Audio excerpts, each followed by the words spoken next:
के बाद गाजा पर बड़े हमले की तैयारी में जुटी है इजराइल की आर्मी। हमास के ठिकानों पर बड़े ऑपरेशन की तैयारी। अल-अक्सा मस्जिद पर इजरायली फोर्स का ड्रोन से टीयर गैस अटैक।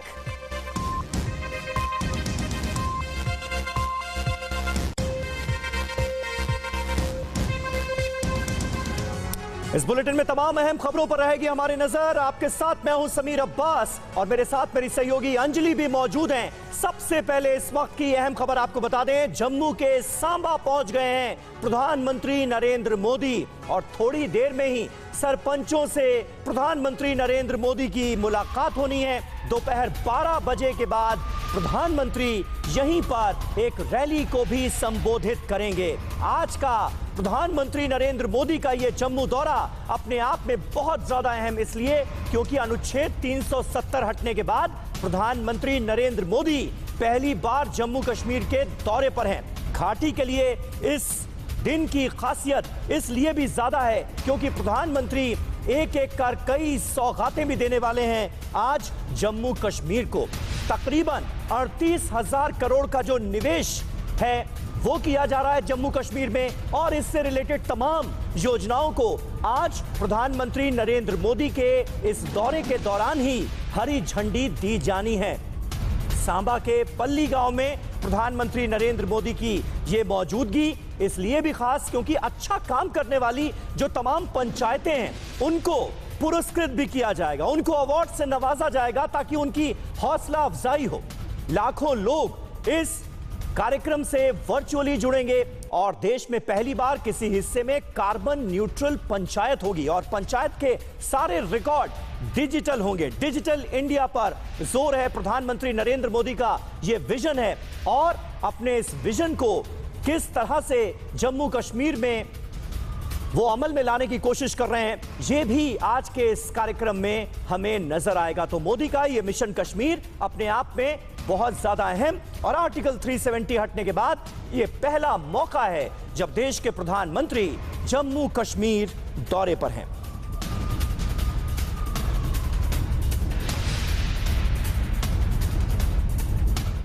और प्रधानमंत्री नरेंद्र मोदी के जम्मू कश्मीर दौरे पर हमारी नजर बनी रहेगी। फिलहाल खबरों में आगे बढ़ रहे हैं और देख लेते हैं रूस यूक्रेन युद्ध से जुड़ी 9 बड़ी खबरें। रूसी सेना ने इस्कंदर मिसाइल का प्रक्षेपण किया है। रिपोर्ट्स के मुताबिक इस्कंदर मिसाइल के निशाने पर यूक्रेन के सैन्य ठिकाने थे। इस्कंदर 500 किलोमीटर तक टारगेट को निशाना बना सकती है।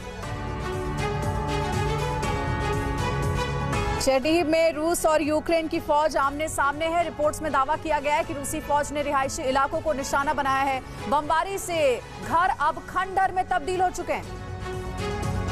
यूक्रेनी सैनिकों ने रूस के होवित्जर तोप 2S-19 को कैप्चर कर लिया है। इससे रूस को बड़ा झटका लगा है। रूसी सैनिक इस तोप से यूक्रेनी सैनिकों के ठिकानों पर ताबड़तोड़ हमला कर रहे थे। यूक्रेन में रशियन आर्मी ताबड़तोड़ हमले कर भारी तबाही मचा रही है। यूक्रेनी मीडिया ने वीडियो जारी कर यह आरोप लगाया है कि रूसी सेना इमारतों को तबाह करने के लिए ऐसे हथियारों का इस्तेमाल कर रही है जो जंग में पूरी तरह से प्रतिबंधित है। खेरसोन के रिहायशी इलाकों में भारी शेलिंग जारी है। कई घरों को बमबारी से नुकसान पहुंचा है। कुछ घरों में अभी ऐसे शेल पड़े हैं जिनमें विस्फोट नहीं हुआ और जिन्हें डिफ्यूज करने की कोशिश जारी है। डोनबास के आसमान में रूस के हेलीकॉप्टर मंडराते नजर आए। स्थानीय मीडिया के मुताबिक रशियन के 52 हेलीकॉप्टर्स यहां एक्शन में। रशियन हेलीकॉप्टर्स की गर्जना से इलाका थर्रा गया। डोनबास में रूस और यूक्रेनी सैनिकों के बीच आर पार की जंग चल रही है। वहां से एक वीडियो सामने आया है जिसमें यूक्रेनी सैनिक टैंकों के साथ आगे बढ़ रहे हैं। यूक्रेन यहां से रूसी सैनिकों को बाहर निकालने के लिए पूरी ताकत लगा रहा है। American institute of art on war ने रूस के डोनबास प्लान का खुलासा किया। अमेरिकन इंस्टीट्यूट ने आने वाले दिनों में डोनबास पर रूस के बड़े हमले की आशंका जताई है। दावे के मुताबिक रूस की नजर अज़ोवस्टल प्लांट पर है।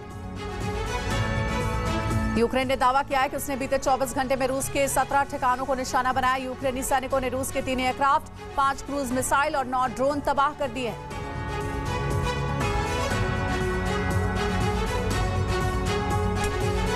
और इस वक्त की एक अहम खबर यूक्रेन के मरियोपोल से आ रही है। अज़ोवस्टल इंडस्ट्रियल प्लांट पर अभी भी जंग जारी है। चेचेन फाइटर्स और यूक्रेनी सैनिकों के बीच यहां पर युद्ध छिड़ा हुआ है। चेचेन लड़ाकों का यूक्रेनी सैनिकों पर हुआ है हमला। चेचेन लड़ाकों ने हमले का एक नया वीडियो भी जारी किया है। तस्वीरें हम आपको दिखाने जा रहे हैं। चेचन फाइटर्स इस वक्त अज़ोवस्टल प्लांट पर किस तरह से कर रहे हैं हमला और किस तरह से इस प्लांट पर है कब्जे की तैयारी। इससे जुड़ी तमाम इससे पहले हम आपको दिखा चुके हैं। दरअसल मरियोपोल पर कब्जा स्ट्रैटेजिकली बहुत इंपॉर्टेंट है रूस के लिए और यही वजह है कि अब पूरी ताकत मरियोपोल पर कब्जे के लिए झोंक दी गई है। अज़ोवस्टल स्टील प्लांट से लगातार चुनौती मिल रही थी रूस की सेना को और अब कोशिश यह है कि जल्द से जल्द इस प्लांट पर पूरी तरह से कर लिया जाए कब्जा और इसके लिए चेचन फाइटर्स ने अपनी पूरी ताकत झोंक दी।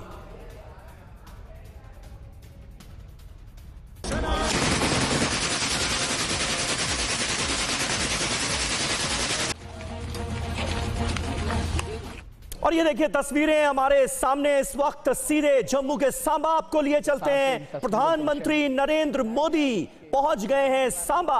आज प्रधानमंत्री नरेंद्र मोदी यहां पर पंचायती राज दिवस कार्यक्रम में शिरकत करेंगे। जम्मू कश्मीर को कई बड़ी सौगातें मिलने जा रही हैं। सांबा के पल्ली गांव से ये सीधी तस्वीरें इस वक्त TV9 भारतवर्ष पर हम आपको दिखा रहे हैं। उपराज्यपाल जम्मू कश्मीर के मनोज सिन्हा, साथ ही साथ ग्रामीण विकास पंचायती राज मंत्री गिरिराज सिंह की भी आज के इस दौरे में प्रधानमंत्री नरेंद्र मोदी के साथ खास मौजूदगी है। मौका बड़ा अहम है, मौका बड़ा खास है। एक तो पंचायत के जितने भी रिकॉर्ड हैं उन्हें डिजिटल किया जा रहा है, यानी डिजिटल इंडिया के लिहाज से भी मोदी का मिशन कश्मीर आज खासा अहम हो जाता है। दूसरी बड़ी बात यह कि आर्टिकल 370 हटाए जाने के बाद पहली बार जम्मू कश्मीर के दौरे पर पहुंचे हैं प्रधानमंत्री नरेंद्र मोदी। तीसरी अहम बात यह कि देश में पहली बार कार्बन न्यूट्रल पंचायत का होने जा रहा है आयोजन। तो कई मायने में यह दौरा बहुत खास है। इसके अलावा जम्मू कश्मीर में एम्स का काम चल रहा है, 2 कैंसर इंस्टीट्यूट बन रहे हैं। ज्यादा से ज्यादा निवेश कैसे जम्मू कश्मीर में लाया जाए, इसको लेकर हमें जो जम्मू कश्मीर के LG हैं मनोज सिन्हा, उनकी खासी सक्रियता दिखी। किस तरह से खाड़ी देशों का उन्होंने दौरा किया, UAE के थ्रू किस तरह से इन्वेस्टमेंट लाने की तैयारी है, इसको भी कहीं ना कहीं हम साकार होते हुए देख रहे हैं। कुल 20,000 करोड़ से ज्यादा की योजनाएं हैं जिनकी रूपरेखा जो तैयार की गई है उसे एक तरह से हरी झंडी मिलनी है प्रधानमंत्री नरेंद्र मोदी के इस दौरे में। और 38,000 करोड़ का निवेश जो जम्मू कश्मीर में आ रहा है उससे रिलेटेड तमाम योजनाओं और परियोजनाओं को आज प्रधानमंत्री नरेंद्र मोदी हरी झंडी देंगे। ये तस्वीरें अपने आप में बहुत खास, जम्मू कश्मीर को कई अहम सौगातें मिलने वाली हैं और अब से थोड़ी देर बाद जो कार्यक्रम शुरू होगा वो करीब 3 घंटे तक चलेगा। सबसे पहले ग्राम सभा की बैठक में पीएम मोदी शिरकत करेंगे और उसी दौरान देश भर में ग्राम सभाओं की बैठक का आयोजन होगा, यानी बाकी सारी देश के अलग अलग हिस्सों से जो ग्राम सभाएं हैं वो वर्चुअली प्रधानमंत्री नरेंद्र मोदी के इस कार्यक्रम का हिस्सा बनेंगी। अंकित भट्ट के पास आपको सीधे लिए चलते हैं। जम्मू के सांबा में ही मौजूद है हमारे सहयोगी अंकित। तस्वीरें इस वक्त हम देख रहे हैं, सांबा पहुंच चुके हैं प्रधानमंत्री नरेंद्र मोदी और उनका यह दौरा क्यों इतना खास माना जा रहा है, आगे उनके क्या क्या कार्यक्रम है, जरा बताएं विस्तार से। देखिए, प्रधानमंत्री नरेंद्र मोदी इस समय स्टेज पर आ चुके हैं। नहीं अंकित, आपकी आवाज क्लियर नहीं हो रही है। अंकित भट्ट हमारे संवाददाता इस वक्त सांबा से ही मौजूद हैं। हालांकि अभी आवाज क्लियर नहीं हो रही है, लेकिन हम जिस तरह से आपको बता रहे हैं कि आज बैक टू बैक कई कार्यक्रम हैं प्रधानमंत्री नरेंद्र मोदी के और देश में ऐसा पहली बार हो रहा है जब किसी हिस्से में पहली बार कार्बन न्यूट्रल पंचायत होगी और सारे जो रिकॉर्ड हैं पंचायतों के वो डिजिटलाइज होंगे। तो इस लिहाज से ये दौरा बड़ा अहम, निवेश के लिहाज से ये दौरा बहुत ज्यादा अहम। और ये देखिए अब मंच पर पहुंच चुके हैं पल्ली गांव में, जो रैली के लिए मंच बनाया गया था प्रधानमंत्री नरेंद्र मोदी के लिए, अब वहां पर पहुंच चुके हैं और यहां पर हजारों की संख्या में लोग उन्हें सुनने के लिए बेताब हैं। थोड़ी देर में पीएम मोदी का संबोधन शुरू होगा जिसमें जम्मू कश्मीर को लेकर केंद्र सरकार का, भारत सरकार का और प्रधानमंत्री नरेंद्र मोदी का क्या विजन है, इससे जुड़ी कई जानकारियां सामने आएंगी। इसके अलावा जिन पंचायतों ने शानदार काम किया है पिछले दिनों, क्योंकि देखिए पंचायतों का रोल बड़ा अहम है और पंचायतों को जम्मू कश्मीर के अंदर सुदृढ़ करने के लिए केंद्र सरकार ने बड़ी गंभीरता से काम किया है। और पिछले दिनों जिन पंचायतों ने अच्छा काम किया है उन्हें आज अवार्ड से भी नवाजा जाएगा। आजादी का अमृत महोत्सव समारोह चल रहा है और उसके मद्देनजर जो तमाम योजनाएं हैं उनकी सौगातें भी आज जम्मू कश्मीर को मिलने वाली हैं। इसके अलावा जो दुबई से इन्वेस्टर्स आए हैं, क्योंकि हमने पिछले दिनों देखा कि जम्मू कश्मीर की सरकार की तरफ से, एलजी मनोज सिन्हा की तरफ से तमाम कोशिशें की गई कि आर्टिकल 370 हटाए जाने के बाद जो जम्मू कश्मीर की विकास के राह के रोड़े हैं उन्हें जिस तरह से दूर किया गया, उसके बाद ज्यादा से ज्यादा फॉरेन इन्वेस्टर्स जो हैं वो जम्मू कश्मीर का रुख करें और ज्यादा से ज्यादा इन्वेस्टमेंट हो ताकि जम्मू कश्मीर के नौजवानों को रोजगार मिल पाए। तो उस दिशा में भी आज कई बड़े कदम उठाए जा रहे हैं। मनोज सिन्हा को सुनते हैं। अभिनंदन।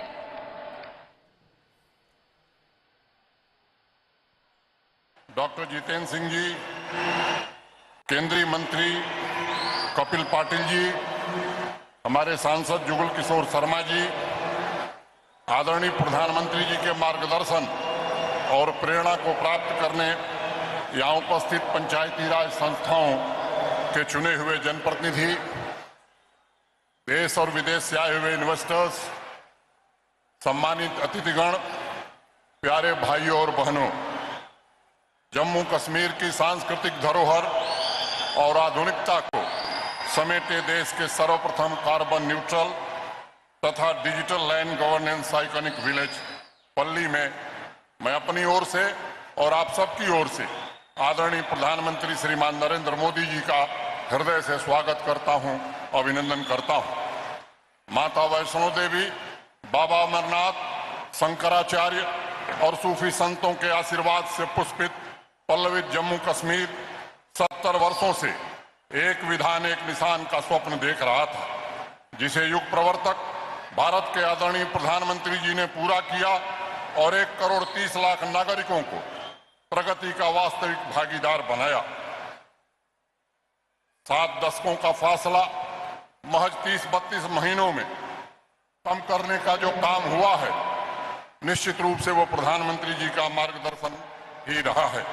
जम्मू कश्मीर आज एक नए युग की दहलीज पर खड़ा है और उसके पीछे आदरणीय प्रधानमंत्री जी की राष्ट्र के मुकुटमणि को नई ऊंचाइयों पर ले जाने की तपस्या एवं प्रतिबद्धता है। त्रिस्तरीय पंचायती राज व्यवस्था को पहली बार जम्मू कश्मीर में लागू कर प्रधानमंत्री जी ने समावेशी विकास की जमीन तैयार करने में हम सबकी मदद की है।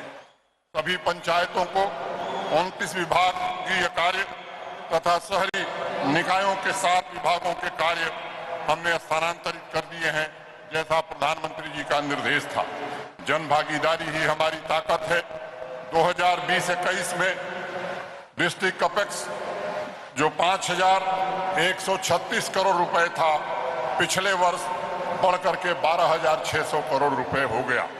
सभी चुने हुए प्रतिनिधियों से बातचीत के माध्यम से हमने डिस्ट्रिक्ट कैपेक्स बनाया था और मुझे बताते हुए खुशी है कि कल 23 अप्रैल को जो डिस्ट्रिक्ट कैपेक्स डीडीसी चेयरमैन की उपस्थिति में पंचायती राज संस्थाओं के प्रतिनिधियों से सलाह करके जो बना है वो 22,126 करोड़ रुपए हुआ है और ये इसका श्रेय भारत के सम्मानीय प्रधानमंत्री जी को जाता है।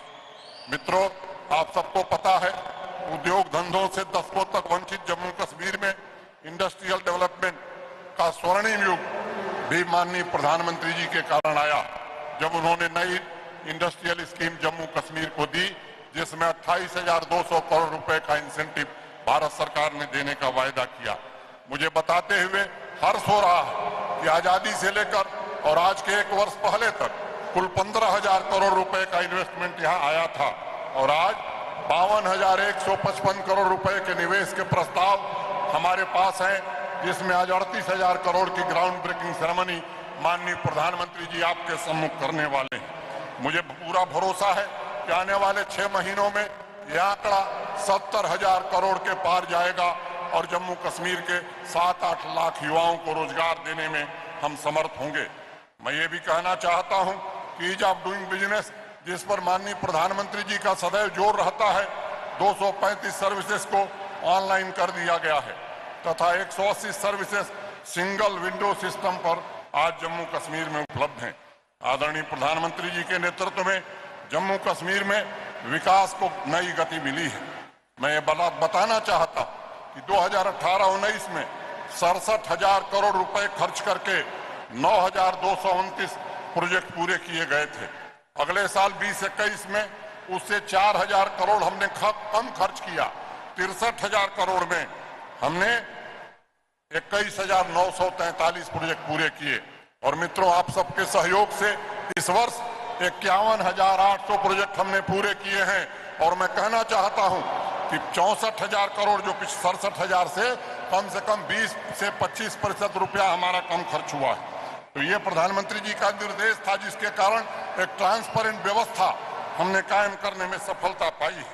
आदरणीय प्रधानमंत्री जी, आपके नेतृत्व में न सिर्फ काम करने की स्पीड 5 गुना बढ़ी है, बल्कि सिस्टम को उत्तरदायी और पारदर्शी बनाने में भी हम सफल हुए हैं। गांव में बैठा हुआ व्यक्ति भी अपने मोबाइल फोन पर इलाके में हो रहे प्रोजेक्ट की निगरानी कर सकता है और उस प्रोजेक्ट पर खर्च होने वाले एक एक पाई का हिसाब रख सकता है। आज आपके कारण 1 लाख करोड़ रुपए के रोड और टनल के काम जम्मू कश्मीर में हो रहे हैं। मैं कहना चाहता हूं, जहां 1500 किलोमीटर की सड़क हर साल बनती थी, अब 3,000 किलोमीटर सड़क हमने बनाई है। और ये भी मैं कहना चाहता हूं कि मैग्नेटाइजेशन जो 2,000 किलोमीटर होता था, अब बढ़ करके 7,000